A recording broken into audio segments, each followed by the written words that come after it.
Imagine a getaway, a peaceful escape to the heart of nature, a place where the world seems perfect and every moment feels magical. But what if that perfect escape became your worst nightmare?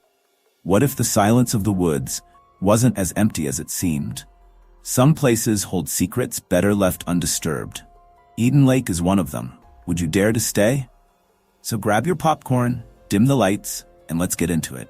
A young couple, Steve and his girlfriend Jenny, decide to spend a romantic weekend together. Steve has picked a beautiful place for this special trip. After a long drive, they finally reach their hotel late at night. The plan is to rest there and then head to the famous Eden Lake early the next morning. Steve wants everything to be perfect for his surprise proposal. The next morning, they set off toward Eden Lake. However, instead of staying on the main road, they decide to take a detour that leads deep into the dense forest. After a long drive through the woods, they finally reach the lake. There, they meet a strange boy named Adam. Jenny tries to talk to him, but Adam stays silent and quickly disappears into the trees. Steve and Jenny find a quiet spot by the lake to relax and enjoy their day. But soon, a group of rowdy kids shows up. The group consists of 6 children, led by a boy named Brad, along with Harry, Cooper, Ricky, and a girl named Paige. Although they look like they are only around 14 years old, but they acted mean and rude. The kids start harassing Jenny, but Steve and Jenny decide to ignore them, hoping they will go away and not to spoil their special trip. Things take a scary turn when the kid's dog suddenly tries to attack Jenny. She is terrified, but the kids call the dog back just in time. Steve is not happy about this at all, so he goes to confront the kids. But they only mock him and walk away, leaving Steve angry and Jenny shaken. As evening falls, the couple decides to camp near the lake for the night. They set up a tent with Steve collecting firewood.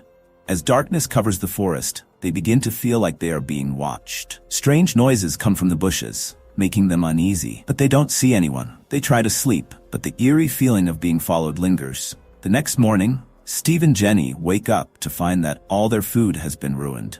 Suspecting the kids, they decide to pack up and leave. But as they prepare to drive away, Steve notices one of their car tires is punctured.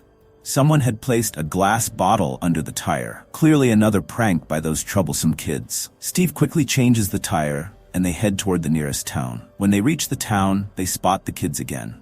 Steve tries to chase them down with the car, but the kids manage to escape. Frustrated, they stop at a small cafe for breakfast and ask the cafe owner about the children. Instead of getting any help, the owner becomes angry and refuses to talk about them. On their way back, Steve notices the kids' bicycles parked outside a secluded house. Determined to get some answers, he sneaks inside. He finds himself in Brad's room, where he discovers some suspicious items. But before he can investigate further, the owner of the house suddenly walks into the room. Steve quickly escapes through a window, climbs down the side of the house, and hurries back to where Jenny is anxiously waiting. Both of them return to their campsite. To relax, they decide to go for a swim in the lake. They laugh, splash water, and for a while, everything feels perfect. The sun is setting, and they feel happy and at ease. The strange encounter with the kids earlier seems like a distant memory, but when they return to their tent, they are shocked to find that Jenny's bag is missing. It had all their important things, her phone, wallet, and documents. Steve looks around, panic building. Their car, which was parked just a few feet away, is gone too. It's like a punch to the gut. Someone came while they were at the lake. Now desperate and scared, they search the area, hoping it's all just a bad joke. But the forest is getting darker, and there's no sign of their car or belongings. They are stranded, alone, with no way to call for help. Feeling desperate and vulnerable, they decide to walk down the road, hoping to find help. Suddenly, out of nowhere, their own car appears, speeding straight toward them. Steve and Jenny dive out of the way just in time to avoid being hit. They see the kids inside, laughing maniacally as they drive away, leaving the couple stranded and terrified. Now on foot, deep in the vast forest, Steve and Jenny realize they have no way to call for help. As night falls again, they hear the kids' voices echoing through the trees, taunting them. The sinister laughter sends chills down their spines. They try to hide, but soon they are surrounded once more. Steve, gathering his courage, demands the kids return their car. Brad, the leader, smirks and tells Steve that if he wants the car back, he needs to show them respect. But Steve refuses to back down, which only makes Brad angrier. Suddenly, Steve's phone rings. As he reaches to answer it, Brad grabs him roughly. One of the boys, Ricky, pulls out a knife and threatens Steve with a wicked grin. To make matters worse, the kids' brat dogs, snarling and vicious, attack Steve. In the chaos that follows, Steve fights back, and one of the dogs is accidentally killed. The sudden death of the animal shocks Brad, leaving him momentarily stunned. Steve takes this chance. He grabs the car keys from Brad and runs with Jenny. They find their car hidden nearby and scramble inside. But before they can drive off, the kids reappear, throwing rocks. The windshield shatters and the headlights are smashed. With limited visibility, Steve spews the dark forest path, but the broken headlights make it impossible to see. He crashes into a fallen tree, bringing the car to a sudden halt. Hearing the kids approaching, Steve urges Jenny to go and find help, knowing he's stuck and unable to free himself. Jenny hesitates, but Steve insists she has to leave him behind if they are to survive. Reluctantly, she runs into the darkness, hiding to avoid being seen. As soon as morning comes, Jenny goes to the car, but Steve is not there. However, she notices some bloodstains on the ground and starts following the trail. After walking a short distance, she finds the kids and sees Steve in a very bad condition.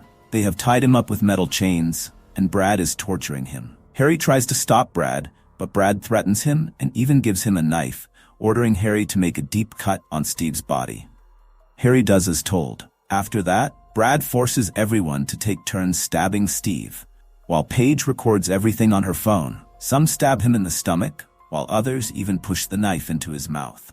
Steve endures all of this, while Jenny watches in horror from a distance. To save Steve, Jenny connects her phone to Steve's phone via Bluetooth and makes a call to the police. But Brad notices this and quickly figures out what's happening. He and the others start chasing her. Jenny tries to hide and escapes from them. While running, she finds a cabin, and inside it, she spots a walkie-talkie. In her hurry to grab it, it slips from her hands and breaks. Just then, the kids catch up and arrive at the cabin. She climbs on top of the cabin to hide so the kids can't find her. As the kids move away to search for Jenny, Steve somehow manages to free himself. He drags himself toward their car, hoping to grab the medical kit inside. Meanwhile, Brad receives a call from Ricky, informing him that Steve has escaped. Upon hearing this, they all rush off to find him. Steve finally reaches the car and tries to get the first aid kit from the trunk. But as soon as he opens it, the car's security alarm goes off, alerting the kids to his location. Steve manages to escape, running for his life, and suddenly he runs into Jenny. She helps him, supporting him as they make their way to an old cabin. She tries to give him first aid, but his wounds are too deep and he's lost a lot of blood. Jenny tries to comfort him, telling him he'll be okay, but as she holds his hand, she finds a ring he had hidden. It was meant to propose to her, but now it seems he might never get the chance. Brad and his gang arrive at the cabin and break in, but they find no one inside. That's because Jenny had hidden herself and Steve in the water beneath the cabin. Once the kids leave, she drags Steve out and lays him on the shore. He's barely alive now, and if he doesn't get help soon, he'll die. So Jenny hides him and goes off to find help herself. While running, Jenny spots some power towers in the distance and follows them. But while running, she accidentally steps on a sharp piece of metal that pierces through her foot. The pain is unbearable, and she screams in agony, which Brad hears. He starts heading in her direction. Jenny hides and tries to pull the metal piece out of her foot, but it's stuck. She decides to push it all the way through to get it out, and despite the pain, she keeps moving forward. Soon, Adam finds her and asks where the way out is. He offers to help her escape. They walk together, but then Adam suddenly stops and starts doing something on his phone. Jenny gets suspicious and asks for his phone, but he refuses to give it to her. When she grabs it from him, Brad and his gang show up. It turns out Adam had called them there. They capture Jenny and Brad knocks her unconscious. When Jenny wakes up, she finds herself tied to a tree with barrels of fuel all around her. As she looks behind her, she sees Steve's lifeless body. Brad had killed him, and now they're planning to burn both of them. Paige starts recording on her phone as Brad forces Adam to set the fire. Adam hesitates, but eventually throws a lit match onto Steve's body. Jenny watches in horror, begging them to stop, but they just laugh, enjoying the scene. As Steve's body burns, the fire reaches the ropes tying Jenny, and she manages to free herself. She starts running away, but Brad yells that if she doesn't come back, he will burn Adam alive too. Jenny hesitates for a moment, but before she can do anything, Brad sets Adam on fire. Jenny, horrified, runs deep into the forest. Just then, she hears Brad's voice nearby. She quickly hides inside a garbage bin.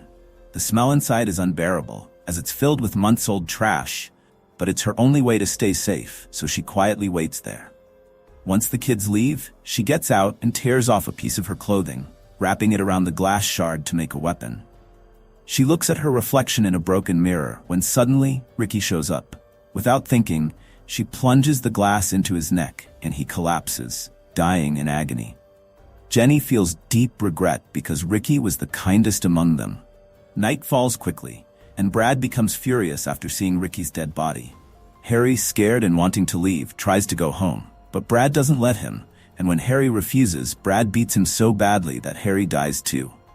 Witnessing this, Paige runs away in fear. Meanwhile, Jenny somehow reaches the forest's boundary and escapes. She manages to stop a car and asks for help. The driver lets her in, but instead of taking her to town, he drives her back toward the forest. It turns out he was Paige's brother, heading to rescue her. Jenny realizes his intentions and demands he stop, but he turns the car around and takes her back. Jenny seizes control, forcing the car away. Suddenly, Paige appears in front of the car, but Jenny doesn't stop, hitting her. Jenny finally reaches town, but she is in terrible condition, barely able to control herself, and ends up crashing the car. There's a party nearby, so she stumbles in, begging for help before collapsing. When she wakes up, she finds herself in a house surrounded by strangers. To her horror, she realizes it's Brad's house. Brad makes a call to his mother, telling her that a girl killed his friends and got away. From everyone's reactions, Jenny understands that something terrible is about to happen to her. She begs them to call an ambulance, but they refuse. Desperate, she locks herself in the bathroom, listening to what's happening outside. She knows they plan to kill her and that there's no way out. They break down the door and drag her out. Brad stands there and his grandfather orders him to take her upstairs. Jenny tells them the truth, but no one listens and they refuse to call the police. All the men drag her into the bathroom again, and from outside only her screams can be heard. Meanwhile, Brad deletes all the recordings from Paige's phone, ensuring no evidence is left behind.